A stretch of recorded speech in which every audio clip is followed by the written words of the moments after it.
మండల wise almost అన్ని మండలాలు కవర్ చేసుకున్నాము, మీటింగ్లు పెట్టుకున్నాము. లోకల్ పార్టీలు మళ్ళీ వాయిదా పడ్డాయి. ఈసారి గ్యారంటీ వస్తుంది అనిపిస్తుంది, ఎందుకంటే రైతు బంధు చేస్తాడు. ఇంకోటి ఏంటంటే ఆగస్ట్ 15 వరకు సర్పంచులు ఎంపీటీసీలు కూర్చుంటే సెంట్రల్ ఫండ్స్ వస్తాయి కాబట్టి గ్యారంటీగా వస్తుంది అనేది ఒక నడుస్తుంది టాక్, అందరికీ తెలిసిన విషయం. ఇక ఎంపీటీసీ వైజ్ చేస్తారు సార్ ఆర్గనైజేషన్ మీరు బాగా ఎట్లా చేస్తారు.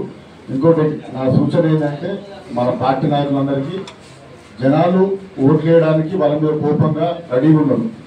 మనం క్యాచ్ చేసుకునే దాన్ని బట్టి ఉంటుంది. ఎక్కడైతే గట్టిగా క్యాచ్ చేసుకుంటామో ఏపీటీసీ పరిధిలో కానీ రేపు రిజర్వేషన్స్ ఏమొస్తాయో మనకి ఇప్పుడు తెలియదు కాబట్టి ఎక్కడైతే ఆర్గనైజేషన్ గట్టిగా ఉంటుందో అక్కడ మనకు ఓటింగ్ ప్యాటర్న్ ఆటోమేటిక్గా పెరుగుతుంది. ఎందుకు పెరుగుతుంది అంటే వాళ్ళు ఏ హామీని ఇవ్వలేదు కాబట్టి 100% పెరుగుతుంది. ఇంకోటి ఏంటంటే నా మండలికి వచ్చేసరికి దేవపురం మండలంలో చాలా మంది కాంగ్రెస్లోనే వాళ్ళు నర్వస్గా ఉన్నారు. ఎందుకు నర్వస్గా ఉన్నారంటే వాళ్ళు ఏమనుకుంటారంటే పాత కార్డు ఏమనుకుంటుందంటే మేమందరం కలిసి ఒక 47,000 తోటి వాళ్ళని గెలిపిస్తే మేము సరిపోతలేమా, ఇంకా బీఆర్ఎస్ పార్టీ నుంచి ఎదుగు తెచ్చుకుంటారు అనేది ఒక నర్వస్నెస్ లో ఆ పాత కార్డు ఉన్నది.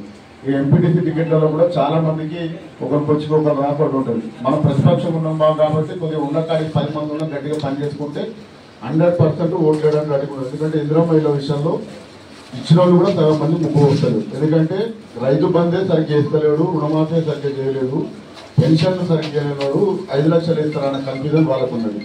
మళ్ళీ ప్రతి ఒక్కరు ఏమంటారు, ఇప్పుడు రైతు బంధు పడుతుంటే ఏమంటారు, మన పార్లమెంట్ ఎలక్షన్ అప్పుడు రైతు భరోసా వేసిండు, మధ్యలో 2 దఫాలు పోయి మళ్ళీ ఇప్పుడు వేస్తారని జనాలు అంటారు. ఇది మనం ఆర్గనైజేషన్ చేసుకోకపోయి జనాలలో 100% ఇప్పుడు గెలిచిన ఎంపీటీసీ కానీ జెడ్పీటీసీ కానీ 100% హీరో అవుతారు. ఆటోమేటిక్గా జనాలు కూడా హీరో చేయడానికి రెడీ ఉన్నారు.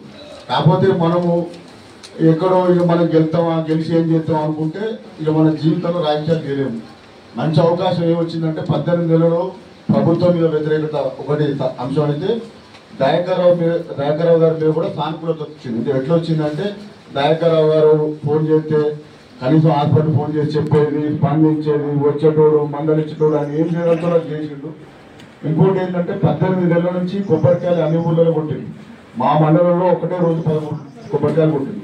ఆ కొబ్బరికాయలు ఎందుకు కొట్టిలో కూడా వాళ్ళు చెప్పుకుంటారు. మీరు బాగా అర్థం, కొబ్బరికాయ కొడతారు పోతారు, ఈజీ రోడ్డు కొడతారా, డ్రైన్ కొడతారా. మా దగ్గర మా విలేజ్ ఉన్నది, దాదాపుగా 2.5 పెట్టి సీసీ రోడ్లు పోసినాము, 85 లక్షలు పెట్టి మేము డ్రైన్ పోసినాము. మొన్న వచ్చింది 12 లక్షల డ్రైన్కి కొబ్బరికాయ కొట్టిపోయింది. వాళ్ళు చూసుకుని నవ్వుతారు.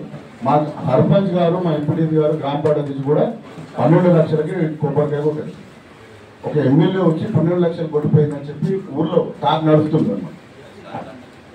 అంటే అవి కూడా మా ఊరే విలేజ్ తీసుకుంటారు. నేను సెంట్రల్ లైటింగ్ వచ్చింది, మాకు సెంట్రల్ లైటింగ్